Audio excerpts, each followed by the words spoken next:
Hello, historians. Welcome back to the channel.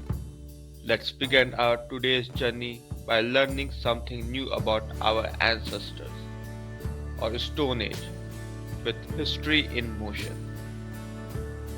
The first time a human struck stone against stone and sparked a sharp edge, history changed forever. That single moment opened the door to fire, hunting, shelter, and eventually to cities, rockets, and artificial intelligence. But the question is, how do we, living in the modern world, make sense of those distant, shadowy millennia when humans first began shaping their destiny with the stone?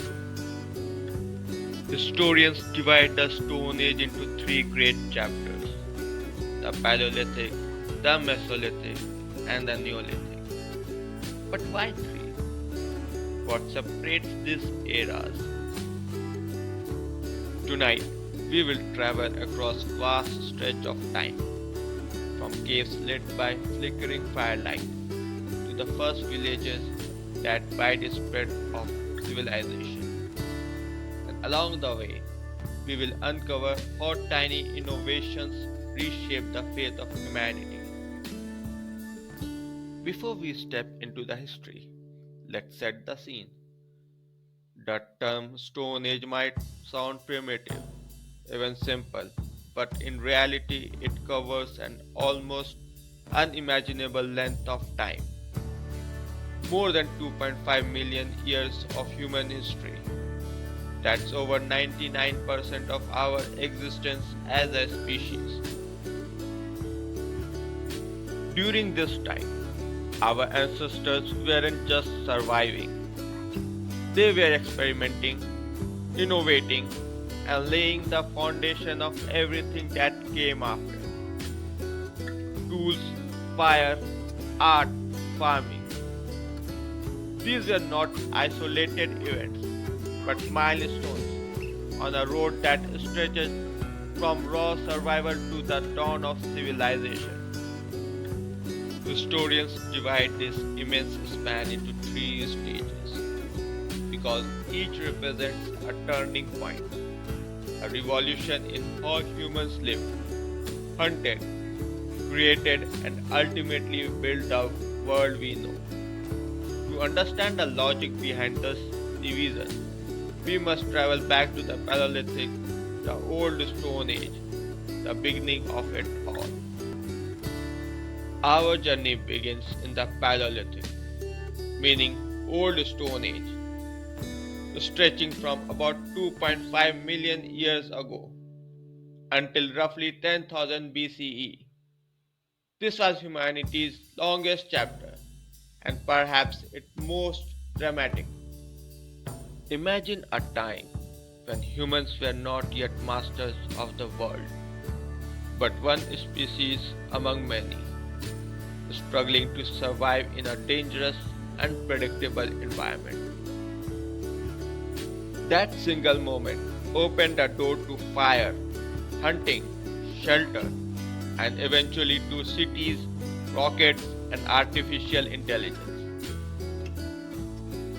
Early stone tools defined this era. At first, they were simple flakes chipped from rocks, hand axes, scrapers, and choppers. They were crude, yes, but life changing. With the stones, our ancestors could butcher animals, crack open marrow bone, cut hides for clothing. These tools were the difference between life and death.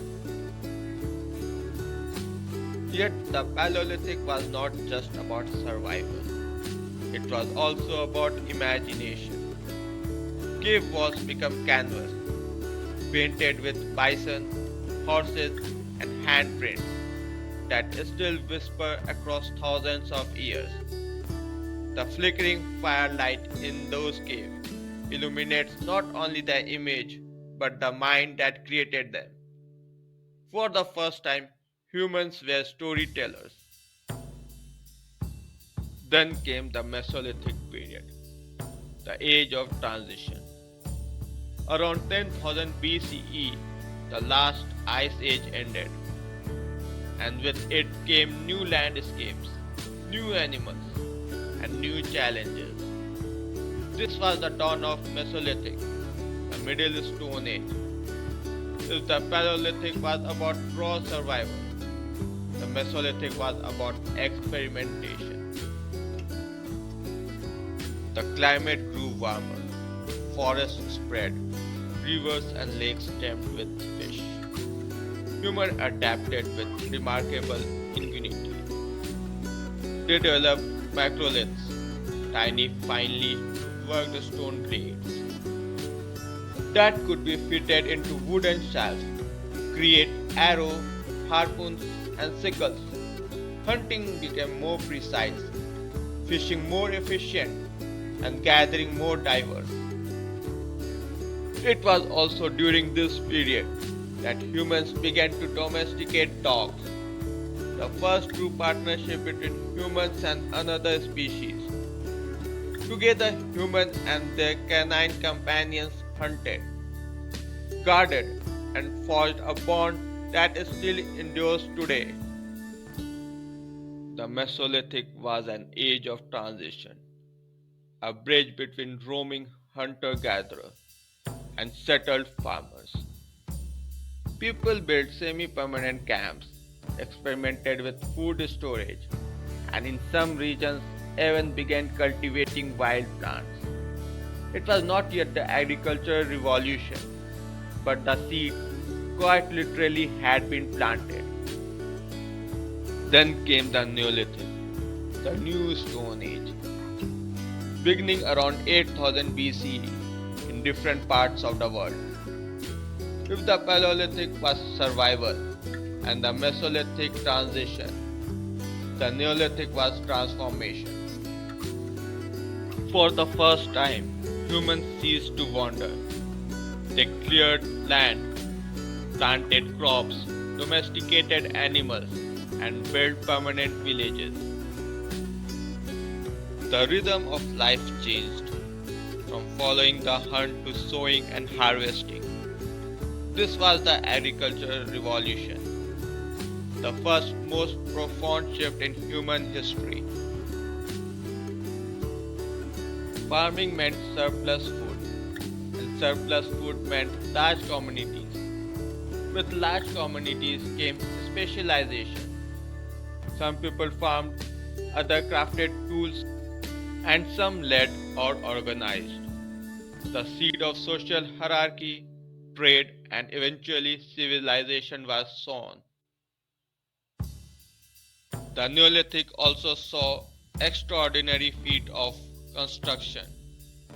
Megalith structure like Stonehenge in England or Göbekli Tepe in Turkey revealed the ability of humans to coordinate, to plan, and to create monuments that still baffle archaeologists today. These were not just farmers, they were visionaries. It's tempting to imagine the Stone Age as a time of uniform dullness, but the truth is far strange and more fascinating. For instance, the Paleolithic was not entirely about brutish survival. Some of the world's earliest known musical instruments, flute carved from bird bone, came from this era. Imagine the haunting sound of music echoing in caves tens of thousands of years ago. Or consider this, the Mesolithic domestication of dogs may have changed human history. With dogs' superior sense, hunters could track prey more effectively, and camps could be guarded at night. It wasn't just survival, it was teamwork. And here's a myth buster. People often picture the Neolithic farmer as living in perfect harmony with nature. In reality, the agricultural revolution brought hard work, disease from crowded village, and environmental changes. Farming was revolutionary, Yes, but it also came with cost. So why divide the Stone Age into three parts? Because each mark a leap in human evolution, not just biological but cultural. The Paleolithic gave us tools, fire, and art, the beginning of human ingenuity. The Mesolithic taught us adaptation, experimentation, and the first step towards partnership with nature. The Neolithic transformed our very existence, anchoring us to land, food, and society. Without these stages, there would be no cities, no writing, no pyramids, no internet. The Stone Age divisions are not arbitrary. They are chapters in the grand story of all humans, went from fragile wanderer to world shaper. So, the next time when you hear the word Stone Age, don't think of it as a single monotonous block of time. Think of it as a symphony with three great moments: the Paleolithic, the Mesolithic, and the Neolithic. Each carried humanity forward, closer to the lives we live today. The Stone Age is not just a distant memory, it's the foundation upon which every skyscraper, every book, every technical marvel rests. We carry it in our hands, in our imagination, in the very way we organize our societies. Until then, remember, the past is not gone. It's alive in every stone tool, every ancient rain, and in the spark of human creativity that began so very long ago. So, if you are enjoying this journey into the deep past, don't forget to like, share, and subscribe. And join me next time as we continue our story from stone to civilization.